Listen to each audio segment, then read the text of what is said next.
Welcome back to the show. My name is Daniel Cutright, your host, and excited today because this is actually the first time on the show that I've had somebody back for a second time. So my good friend, Rebekah Vepraskas. Rebekah, good to be with you Hey, here.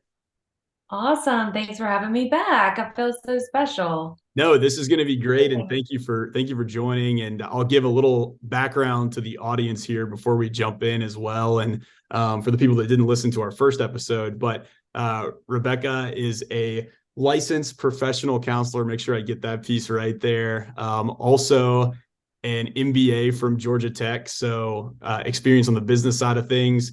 You founded Athlete Metal, which is a dynamic goal setting platform that I know you've been able to work with a lot of different sports teams, a lot of different athletes, and are a peak performance coach as well, peak performance specialist, if you will. Yeah. And so I love your background just kind of with the psychological side, but then also the business side, and then working with athletes, which is near and dear to my heart as well. So I just think your skill set is something that's so valuable and that people can learn from and really apply into, whether they're an athlete or whatever it is that they're doing.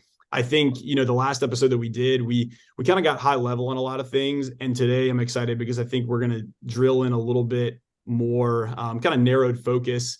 We might get a little nitty gritty on some topics, but I think that's Yeah. good because I think these are things that people can really apply. Sometimes the devil's in the details. And we're going to get into self-talk. Okay. So how we're actually talking to ourselves and that inner dialogue that we have. And so maybe we can just start there and you can kind of take that piece as far as why is self-talk so important? Why is our inner dialogue so important? That's such a great question, Daniel. One of the issues with self-talk is that you have subconscious thoughts that are happening all the time. And we talked about last time on your podcast that you have 80,000 thoughts per day, 80,000. And because we have a negativity bias, most of those thoughts are negative. And so when you're having an internal dialogue, it's a lot of times very negative, and they're negative thoughts about yourself. And so positive self-talk or even neutral self-talk, as Trevor Moa in the book, It Takes What It Takes, he kind of talks about neutral thinking. So I think positive work, some people kind of shun positive for whatever reason, and they like, more of a neutral sort of mindset. So neutral self-talk is also really important just to combat all of those thoughts that are sort of a barrage. And your brain can spiral or, kind of take off into a lot of pig trails, thinking about like, my day or whatever. And a lot of times those thoughts are negative. And so if we can reframe and have neutral thinking or positive thinking about what's happening in our day, then it really changes the game on sort of anything you're thinking. And really that comes down to, and I think you and I are excited to talk about, like language, like the Yeah. words we use. It comes specifically down to that. Yeah, I think it's interesting because I think some people get intimidated by the idea of an inner dialogue or self-talk. I had this comment made to me recently. I'm training for a marathon, and somebody asked me if I was going to listen to music, and I was like, "Oh, well, I don't know yet. Maybe I'll." A lot of times I go on my long runs. That's where some of my best thinking happens. And the comment that Yeah. was made to me was, "Oh my gosh, that's a long time to. I wouldn't want to be in my head alone for that long." And it really got me to thinking, and I was just like, wow, like, okay, so why is that different from person to person? Because sometimes I'm a thinker, and I actually really like to kind of talk to myself, and I'm comfortable with Yeah. self dialogue. I don't know if it was always maybe at the point it is now as far as being as healthy as it is, and I'm not perfect by any stretch, but there are people that I think that idea, it terrifies them. They don't like to think about, talking to themselves, if you will. That's so fascinating. Yep. That's so fascinating. Just the fact that you're so comfortable with your thoughts. And it sounds like, just listening to you talk, that your runs are like a mindfulness practice for you. Oh, it So, is. like Yeah. you said, yeah, you get your best thinking done when you're running. And so, another thing that I noticed when you said you were talking about your training for a marathon, you're focused on a goal. So when we're focused on a goal, the brain has that target. So it's not just a run, it's Yeah. connected to something that you're intrinsically motivated to do. And so when you're intrinsically motivated to do, you can access a state of flow, which is Mm, so cool. You have a goal, it's something you want to do. And when you're going on your run, you're working toward your goal. So it's positive. So a lot of times people go to exercise and they think, I'm like kind of punishing myself kind of thing, or, yeah. this is so grueling or whatever. And actually, when we reframe it to think about what we want, it can be really just a dynamic change that Interesting. most people don't take advantage of. Yeah. Yeah, that's a good point with it being attached to a goal. And so it maybe then is that the question of, so when we're thinking about self-talk, should we be thinking more about what are our goals, and does that help drive that self-talk? Absolutely. Absolutely. So, as you know, like Athlete Metal is framed around goals.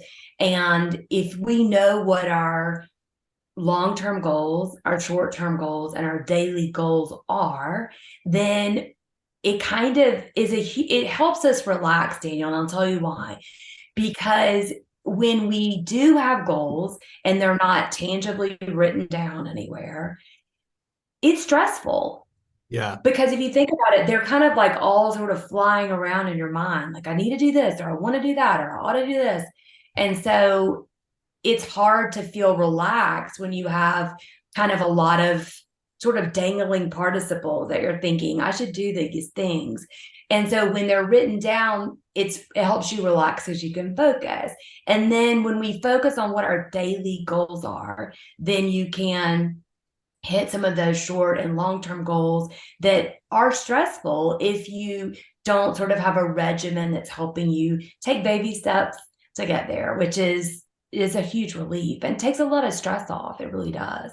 Yeah, so that's good. So it sounds like we need to establish some sort of framework to help guide these thinking and speaking patterns until they become a habit themselves, is kind of what I'm hearing there.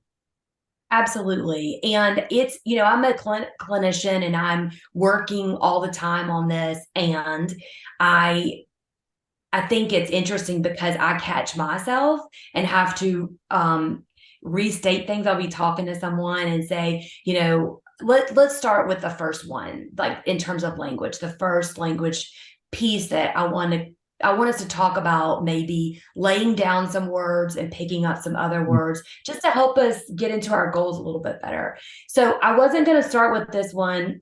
And because you are talking about sort of motivation and intrinsic motivation and sort of what can get us kind of in the zone. The first thing I want to talk about is how we, a lot of times, ought to ourselves, should ourselves, Mm, try to ourselves, working on it to ourselves. And I've been a clinician for a really long time. And what I know is that if we say, I ought to do something, I should do something, I need to do something, I'm trying to do something, or I'm working on it, you're not doing any of those things. yeah. 100%, 1000%, you're not doing it. And you don't want to. And I'll tell you why. Mm, So the brain is attracted to anything that sounds motivating. The brain's like, oh, that sounds good. If you're like, I want to take a shower, but be a few seconds before you're in the shower. I mean, people just hop up, go do it. If you say, I want to run a marathon, the brain's like, okay, target, let's go do that. yeah. Or if you say, I want an ice cream, I want to eat whole food and fresh food, then the brain's like, that sounds good. So when we're saying, I ought to eat better, Mm, what are the chances we're going to eat better? It sounds terrible. And the reason why is the brain captures it as work.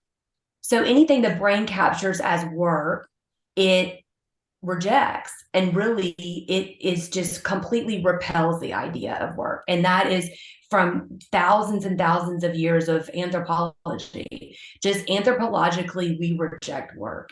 And so when we're talking about something we want to do, Hmm. if we, so one of the things I particularly say is, I want to go to the gym. Whether I want to go or not, I always say, I want to go to the gym, or I say, I'd love to go to the gym. Hmm. See how that sounds different to the brain, especially than saying, I ought to go to the gym? That Yeah. sounds like terrible. Who wants to go do that? Yeah. But if you're saying, I'd love to go to the gym, it's like, it sounds like, refreshing, you Yeah. know? Now, what are your Yeah. thoughts? What are your thoughts on this? Because I've heard it phrased this way too, as far as maybe speaking in terms of, so if I were to say I am in good shape, and being in good shape is a future state that I desire, is that Yes. is that okay, or should we still be saying like I want to go to the gym or I want to be in better shape? So for me, I think it's important to say, I want to be strong.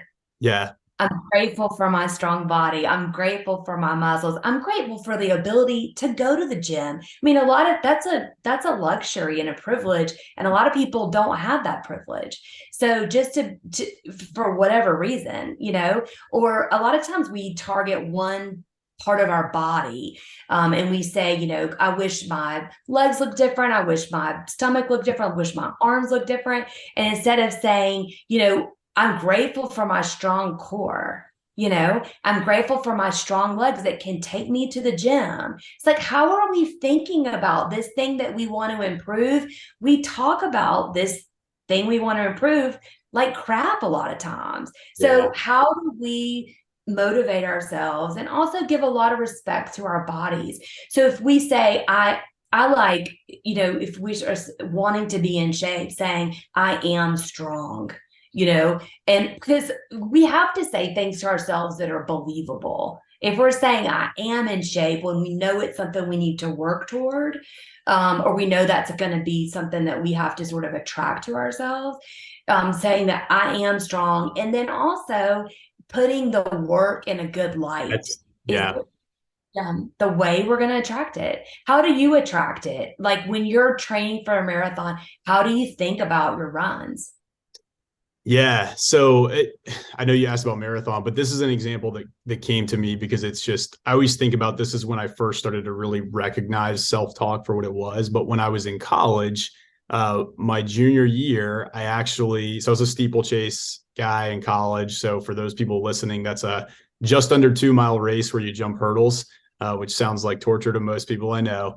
But for whatever reason, I just felt like going into that season that I could win a conference title. And I remember I just spoke it, I told my mom, I remember on the phone, I was like, I'm gonna win the conference this year. And I would just say that to myself daily. And I just thought about it in my workouts. And so that, kind of long-term goal was something that was very motivating to me, but I took it with me in every practice that I went into. So when you're talking about the work, I was joyful to show up at practice because I believed that that was the thing that was going to get me to this end goal. And the great part about that whole thing was I ended up winning. I ended up winning the conference that year by 2/10 of a That's second, amazing. which was crazy. It was, yeah. I mean, it was, not to toot my own horn, but that was really the only big race that I ever won. But it was one of those periods of time where I was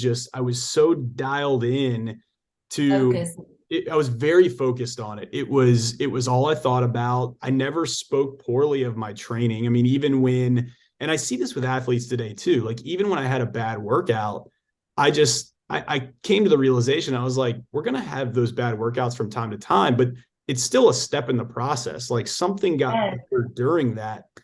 And I was talking to an athlete today, and she had run her best time in the mile recently, and she's like, yeah, but it's just not what I wanted. And I was like, well, hey, but how much faster is that than you've ever run before? I was like, that's still a brick in the foundation to ultimately where you want to get to go.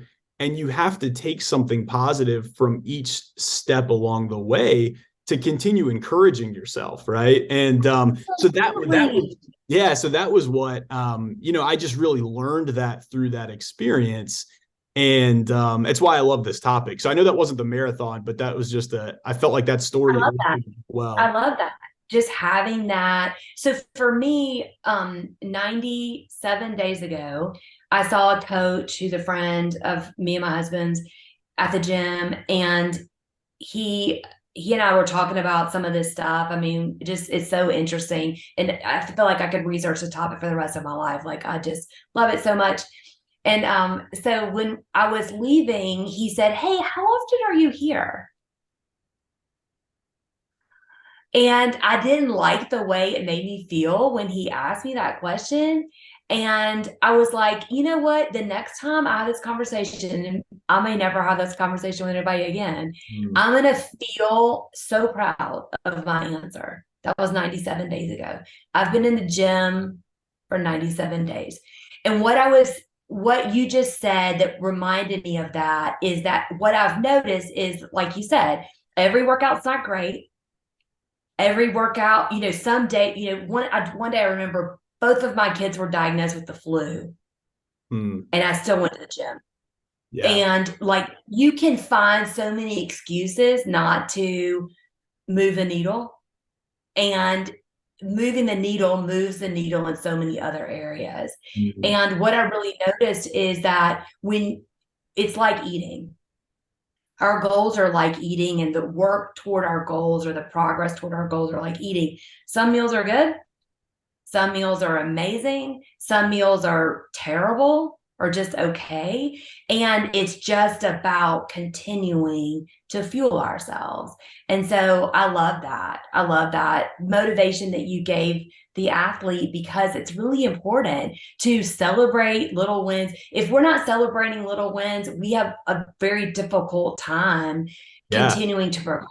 Yeah, and gaining that momentum. I know. And I see that. I think it's a challenge sometimes with really high performers in particular, is that, oftentimes we'll talk about expectation and why it's so great to have a high expectation. And I agree with that. But I think sometimes people get stuck on their expectation is so high that anything along the way that's not this perfect race or this perfect whatever, they count it as a disappointment. And I'm like, how many disappointments along the way, like, is that really helping you ultimately get to where you want to go? Or can you Yes. reframe that? It's okay to be a little dissatisfied, but can you reframe that in a way that is positive?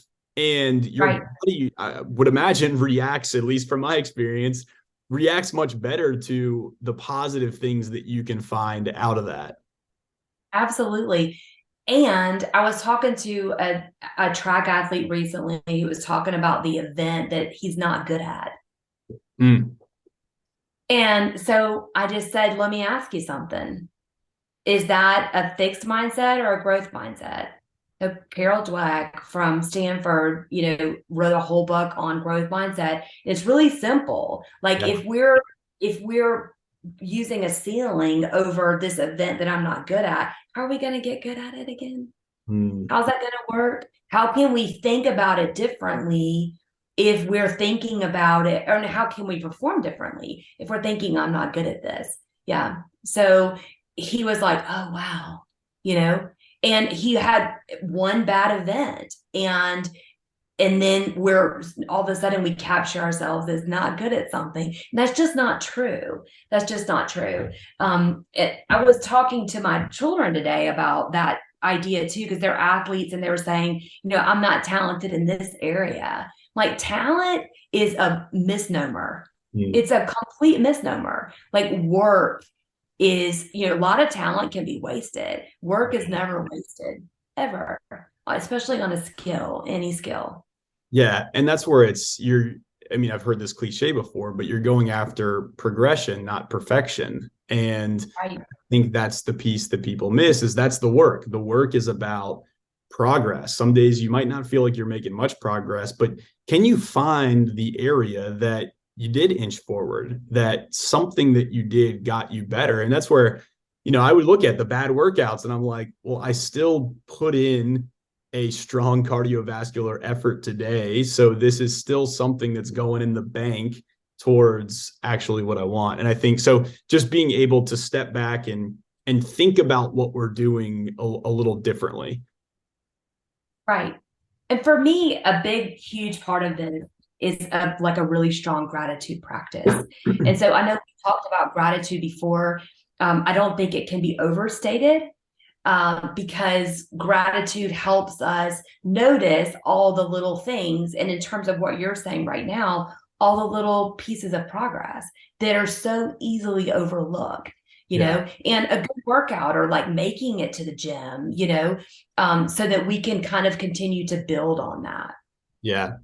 I want to maybe shift gears a hair here, but for people, I feel like sometimes people aren't even necessarily aware that what they're saying to themselves is detrimental.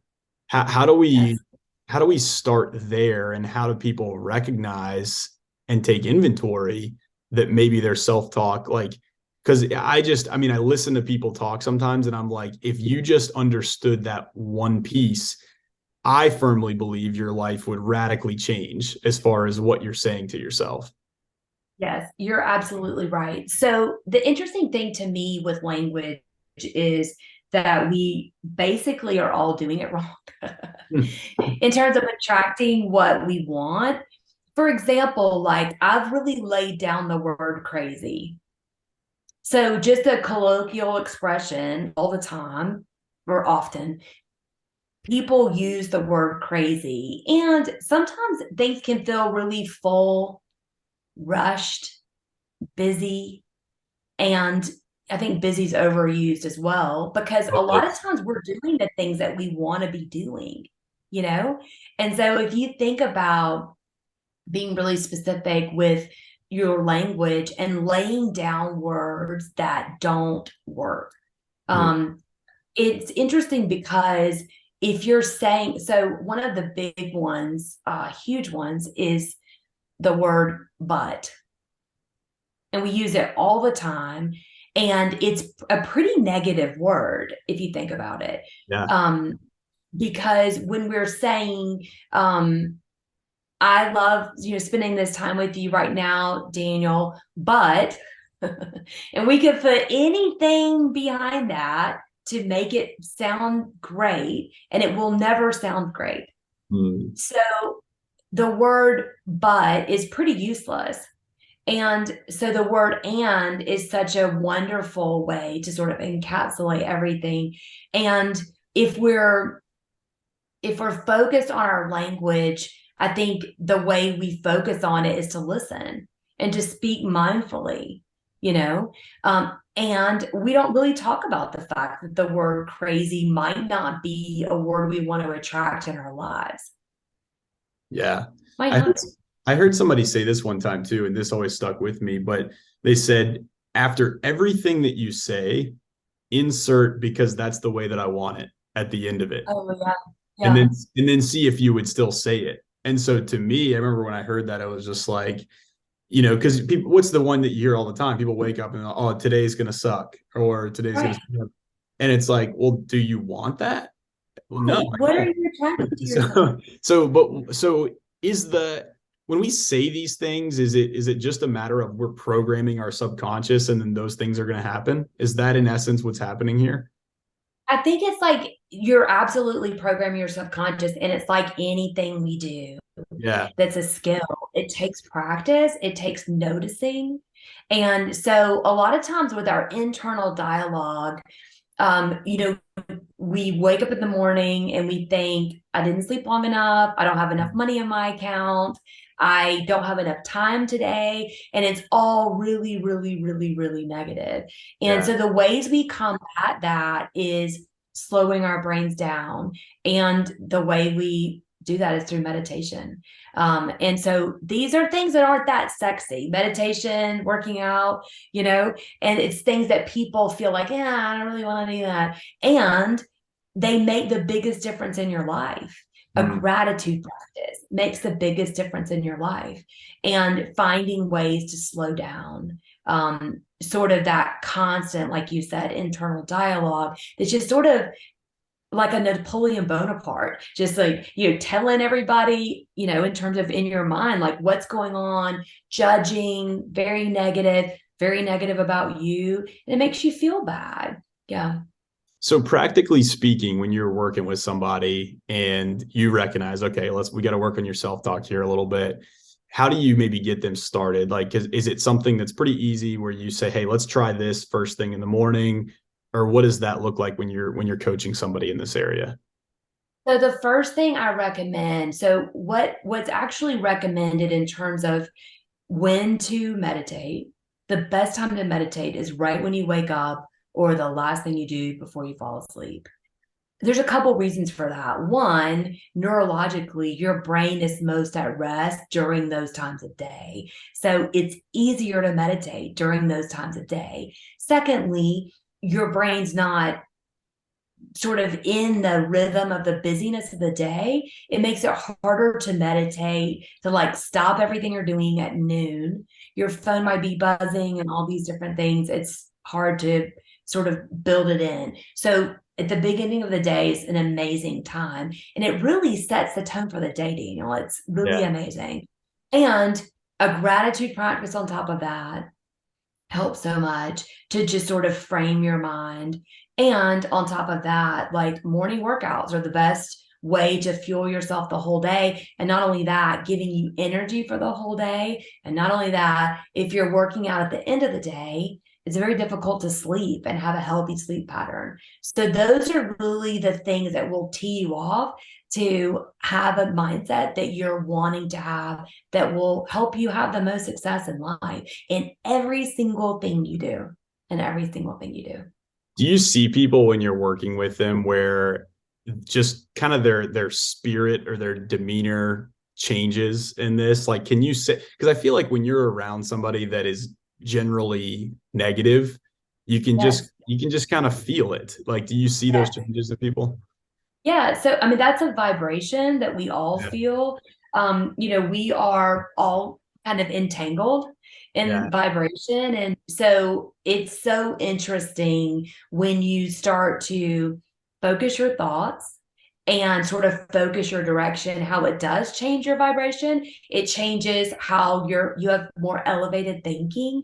Mm. And it's really interesting. One thing I do with my clients is they start, sort of rattling things off about how they're doing. And a lot of it is really negative, and a lot of it completely overlooks all the beauty in their lives.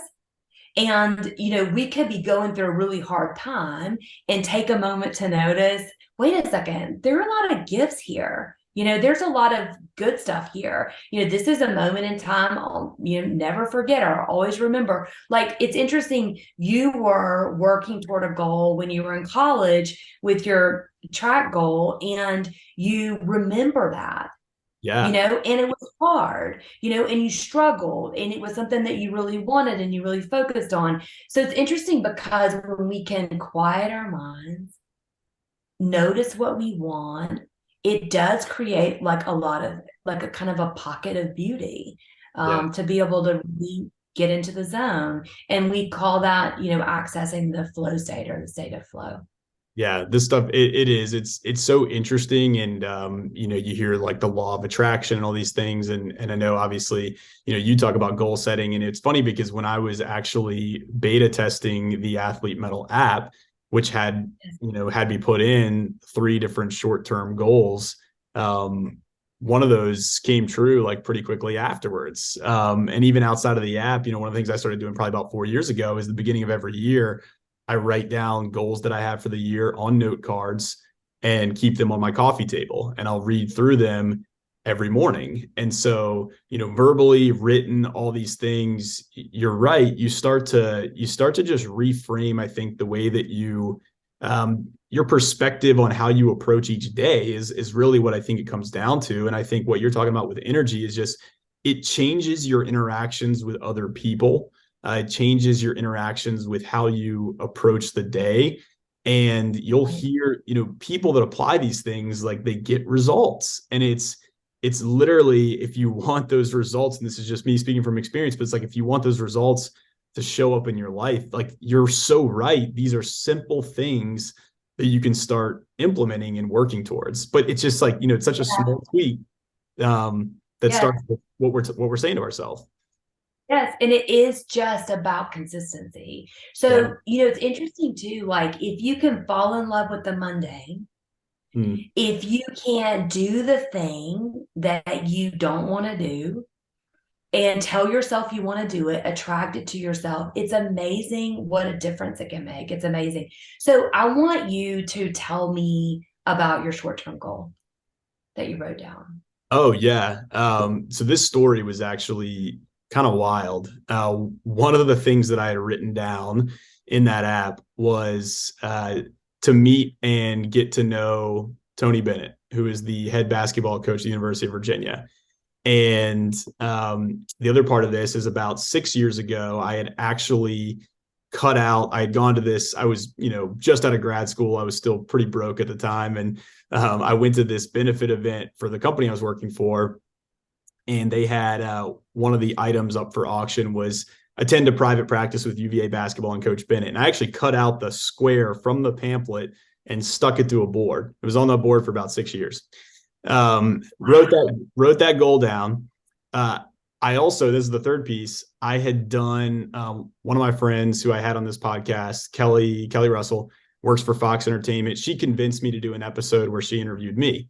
And at first I was like, I don't want to do that. It's not why I started the podcast, whatever. And she finally convinced me. And one of the questions that she asked me on this podcast was, she said, if you could have lunch with one person, dead or alive, who would it be? And I said, Tony Bennett, hands down. 3 days later, after I did that podcast, and this is probably about 4 or 5 months after I had written that goal in the app that I was helping you test out, I go to this other benefit event that has a silent auction. Didn't even know I was going to go to the event. Wasn't planning on bidding anything. Hardly knew they had a silent auction. I walk in and I see one of the items up for bid was a one-on-one lunch with Tony Bennett. And so I saw it and I said, that's mine, hands down. Like, I know that's mine. And so ended up bidding, winning it. And it was one of the coolest experiences ever. Just most down to earth guy. He showed me around the facility, got to meet some of the players, but he was just super humble. The cool part about that story too, is I mentioned the cutout of the private practice. As we're leaving his office and I'm about to head out, I say to him, I was like, hey, do you ever do any practices where you have people come and sit in and like private practices? And he's like, the Virginia Athletics Foundation will do something from time to time, but usually our practices are closed off. He's like, but if you ever want to drop in, he's like, we're happy to have you. He's like, just get with Ronnie here and he'll set you up. And so literally the next Monday after that lunch, I'm sitting courtside in a UVA. It was their first practice of the season with all the coaches. He comes over, talks to me again after the practice. And so it was just one of those things where it was just like kind of this life dream I had, where and it's almost like when I wrote it down, I was like, that's such a crazy goal. Like, just getting to meet a guy that's so high profile. He's well known all over the country, all this stuff. But it's like, when you keep that in your mind, to watch things like that come to fruition. And that showed me, Rebekah, it showed me, it's like, don't be afraid to write down any goal that you have, no matter how big it might seem or how small it might seem. Just Yes. write it down and start really reflecting on what it would look like, why you want that as a goal. Yes. And so it was just, that was a really cool experience. That's so awesome. And it's so cool that he like met your expectation or exceeded your expectation. Better than advertised, which I didn't know that was possible. But yeah, just the most down to earth guy. And I was texting somebody the other night. I was like, I'm really glad that UVA has a coach that, even as an opposing team, you can't not like this guy. Like, he's one of these guys, you have to like him no matter what. That's so awesome. Yeah. That's so awesome. So one of my goals, is to meet Deion Sanders. Yeah. Talk to him about the app, and also just this, because very few people think the way he does in terms of your daily repetition toward what you want, and also having goals and mindset. A lot of times we just think, I just need to hustle harder. I just need to, also like talk to myself really negatively and tell myself I'm a piece of crap or whatever, like Yeah. no, it's actually like really important the way you talk to yourself. And I'm so motivated to meet him. And it's also like written down as one of my goals. He's on my vision board. I'm going to meet him. So yeah, it's 100%. so interesting.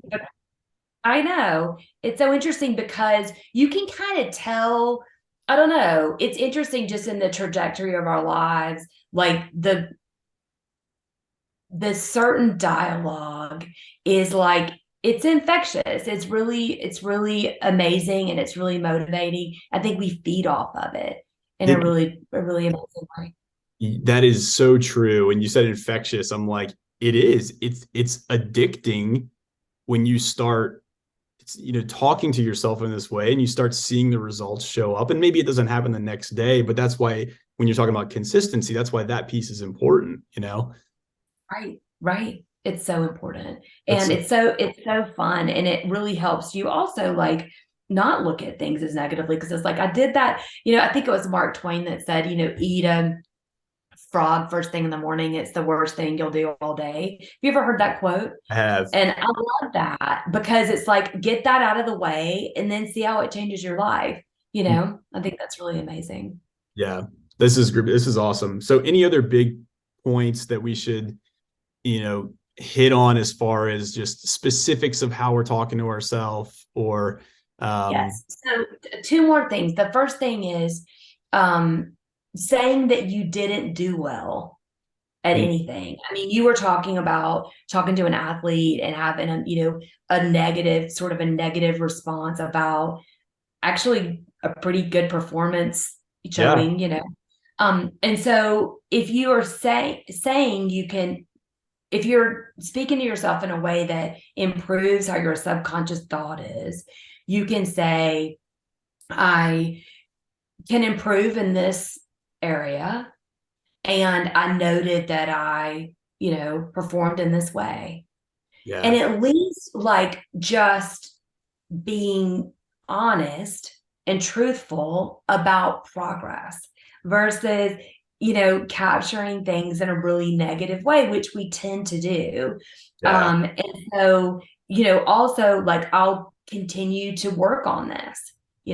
I'll continue to improve. I'll keep trying, and it's also because I want to, you know, because this is what I want versus like getting back to I need to, I ought to, I should. yeah, So I will continue to improve and I'll keep working on it because I want to, you yeah, know. I think that's really important and it's something that we don't do. So yeah, just again, reserving any fixed judgment about a situation and really leaving it open to a growth mindset about what's possible, you know. yeah, And and like what you said a little while ago, like just continuing to make progress and noticing, hey, I'm making progress. yeah. Does the whole like sandwiching with the positive work for ourselves? Like if I'm thinking about a performance and saying like, all right, let me like really objectively look at this. Like, here's this piece went really well. Here's something that I know I'm going to keep improving in, that I know is going to keep getting better, and framing that the right way, and then coming back with something else that's positive. Like, does that kind of concept work? I think what really does work is affirming the struggle. Okay. So like if you're totally BSing yourself, like you're gonna know that. Okay. Got So what works is like I've worked on this skill for what seems like a million times. Yeah. And sometimes I'm coming up short and I can see I'm getting there. So it's about noticing that it's hard, which is the affirmation piece, and then also saying like there's a bit of a struggle involved and I'm making progress. And it's also kind of like holding it a little bit loosely. You know what I mean? A lot of times we're like, oh, I gotta do, oh, you see like football players, like, if they hit their helmets, I hate to see that because it's not something that you want to do with like negative body language. It's not a way you reinforce success. And so, I noticed that I did that and I'm making progress. I can see that I'm getting there. It's really important. One of the things that I talk with my athletes about all the time is like a nod for, body language, like noted. I noted that happened, and on to the next thing, focus on what you want and repeat what you want. And then we're able to attract it to ourselves. And the last thing I wanted to touch on is the idea of asking why. Like, why did that happen? A lot of times, asking why about anything is a colossal waste of time, colossal waste of energy, causes like a major energy leak. If we don't accept something, whatever it is, as it happens, then we can get really pulled down, bogged down really quickly. So acceptance is a really amazing thing. And noticing, like we said a little bit ago, the beauty in everything, the beauty in this pocket, even though it may feel hard. Yeah. So what should we recap? Yeah, your last point is really good too, as far as the why. And I just, as I'm thinking on that, I even in a situation I had last year where my car broke down, it was one of those where it was just like, you kind of stare at it for a second and you're like, this sucks. But it's the reality. And so, Right. yeah, obviously I'm going to try to figure out what's wrong with the car. And maybe that's the why. But the second I realized the car's not starting again, I'm like, okay, let's not sit here and pout about it and get so hung up on why did this happen now? Why did this happen to me? Like, now let's come out of this and get to the other side. So that was just the story that came to mind, like, as you're talking about not getting so bogged down and just sitting in something that's not ideal. We can sit in why, Daniel, for years, Yeah. for a really long time. I mean, if something bad happens or whatever, like we can stay, we can pitch a tent, we can camp there. Oh yeah. And ultimately, if it's not the present moment, what control do we have over it? Yeah. Yeah. Zero. None. And so Zero. if we're focused on it, we're like it ruins everything if we're focused on it. And so just accepting it. I know you know this, and I'm just gonna say, like, right now, our house flooded on Christmas Day. Pipes burst, flooded. We had to move out, completely gut the house. Like, it's gonna be probably a year-long process to fix it back. Our house isn't even that big. It's just some major, major damage. And acceptance. Mm. Resisting the word why, because it doesn't matter. Yeah. And focus on the present moment, focus on what we can control. That's mindful. And if we can accept things and move on, notice that it's hard, notice that it sucks sometimes, like we said a minute ago, like, I can see that I've been working on this. It's hard. That's the affirmation part. And I can see I'm making progress. So good. So good. This has been great. I could talk on this topic for probably another hour or two on here. And I know we're That's kind why of I love you, Daniel. no, these conversations are always so good. I know, and even since our last episode, we've had several calls and we'll get on the phone and just go on these topics. But no, you're very gifted at being able to describe these concepts and go through this. And I know the work that you're doing is awesome. But yeah, let's recap for the people, because we hit on a few things here. We talked about inner dialogue and self-talk. That was the whole premise of this whole thing. What are the words just kind of to avoid? So we want to resist the word but at all costs. We want to use the word and. Using the word and. And then we want to also avoid negative talk just in general. A great way to combat that is with gratitude. A great way to combat that is working on your daily goals, or wanting your daily goals, being attracted to crossing those off, and then resisting the word why, and really resisting the idea of not doing something well. So instead, we want to notice our progress, notice the tiny gain, even if it's really little. And one, like, pro tip just here at the end: smile. It releases dopamine, serotonin in your worst rep at the gym. Smile. Yeah. And it's really hard to get super tough, burly athletes to go with me on this one. And if you smile, your brain is like attracted to whatever it is you're doing. So if you're picking up dirty socks or you're on a tough, mile while you're training, Daniel, or if you're doing a rep that's really hard, smiling, telling yourself you love it, I'll help you get there. To validate that point, if you watch elite marathoners when they're late in the race, when they're getting tired, and I've heard a commentator speak on this before, she said, you notice he's starting to smile right there. That's a sign that he's in pain, but it's a mechanism to cope with that pain. So I have chills. So true. Yeah, it's so true. So I Yeah. mean, if you can whatever you can access to hack the human body so that you can perform at your best, why not do that? Just Big. makes sense. Yeah. It That's a does. great pro tip. This is awesome. I know we will end up doing a third episode as well at a Let's different do time. it.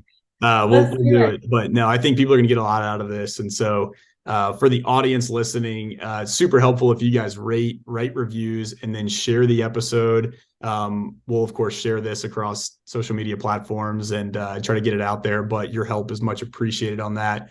And Rebekah, as always, thank you so much for the conversation. And we'll look forward to doing it again here. So fun. Thank you so much. Great to see you. All right. Take care, everyone.